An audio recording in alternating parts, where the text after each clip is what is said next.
kwentong buhay, ilabas mo na! No filter, Vicky siya, walang preno, lahat ilalabas na.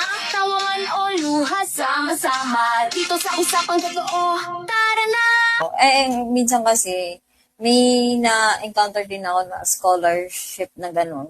Is parang scam lang Ay, din. oo, marami yan talaga. Ayun na Kaya nga. kawawa din yung gagawin lang alipin lang doon. Yun talaga rin ang masaklap. Tapos papangakuhan ka na yun napupuntahan mo doon. Pagdating mo pala doon, OFW ka, tagalinis ka ng banyo, hindi naman pala yun ang ano. Tapos babayaran mo pa yung utang na kunyari ginastos nila sa'yo pagpunta doon.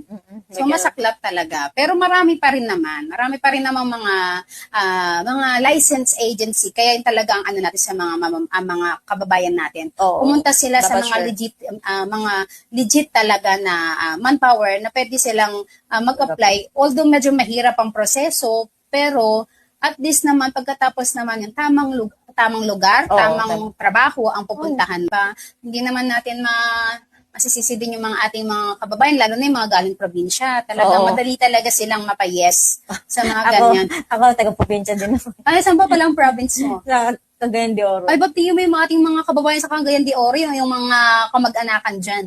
Mga akong igsoon din. Sige. Sige, Bati. Ako igsoon, mama, akong mother, nandiya sa Cagayan de Oro karon. Kamusta mo diya? Ayan, oo. Papa lang, sabi, pag may lupa kayo, huwag nyo ibebenta kasi paano kapag nawalan na o ganyan. Paano kayo titirik ng bahay? Totoo. Kaya ganun totoo. ang sinasabi ng mama namin na huwag kayo basta-basta magbenta ng lupa.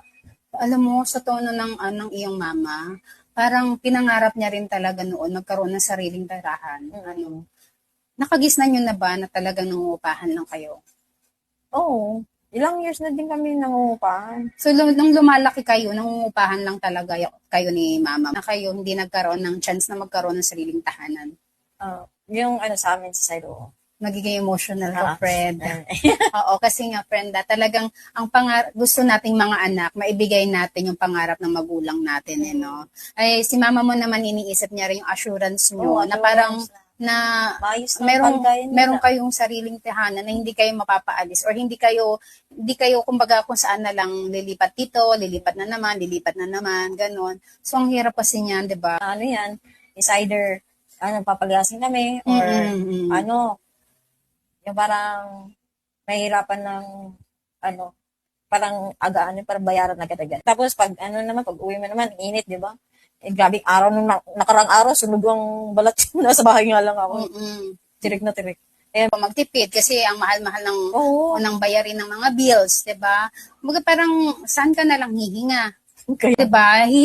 Yung itutulog mo na lang na isipin mo sana may sarili kang tahanan, 'di ba? Sana hindi ka na nangungupahan. Yung peace of mind na gano'n napakalaking napakalaking security bilang ikaw nagsusumikap ka makatulong sa magulang mo. Kaya nauunawaan mo yung sinasabi ni mama mo sa iyo. Oo. At I'm sure yung emotional na nakita ko sa mata mo kanina habang ikinakwento mo, talagang tayong mga Pilipino, kahit na nahihirapan na tayo, ngingiti pa rin tayo. Laban pa rin. Wala tayong masyadong choice dito sa ating bansa, nakakalungkot man. Nasa atin na ang lahat. Meron tayong gubat, meron tayong lupa. Kumbaga parang maayos naman ang tropical country naman tayo. May sakahan, lahat malawak ang lupain natin. Pero very minimal lang ang karapatan ng isang mamamayan dito sa ating bansa. Ayan.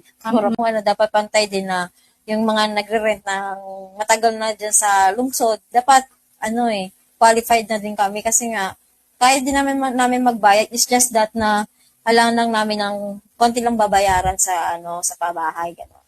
Yung kakayanin lang ng bulsa. Oo, kakayanin. Kasi ang taas na din ng ng bayarin, like yung sa grocery. Oo. Yung gas ko pa nga lang umabot na kailangan din namin ng support ng gobyerno. Sabi mo nga, ang new poorest ngayon is middle class. Paano pa yung mga kababayan natin na talagang walang kakayanan na mangupahan. Kaya nga tayo marami ding nakikita ngayong mga kababayan na kung saan na lang natutulog kasi hindi na kaya mangupahan pa. Kahit siguro, marunong dati nang umupahan ka, may pambayad ka, kung nawalan ka ng trabaho, di mapupunta ka rin sa kalye kung saan ka na rin natutulog ngayon. Oo, Pag mga ganun. kasama na kami sa mga homeless. Talagang lumalaban ka lang talaga. Oo, lumalaban, Humahanap ka ng diskarte, trabaho. ganun. Isa walang preno, lahat ilalabas na. Tawaman o luha, sama-sama. Dito sa usapang totoo.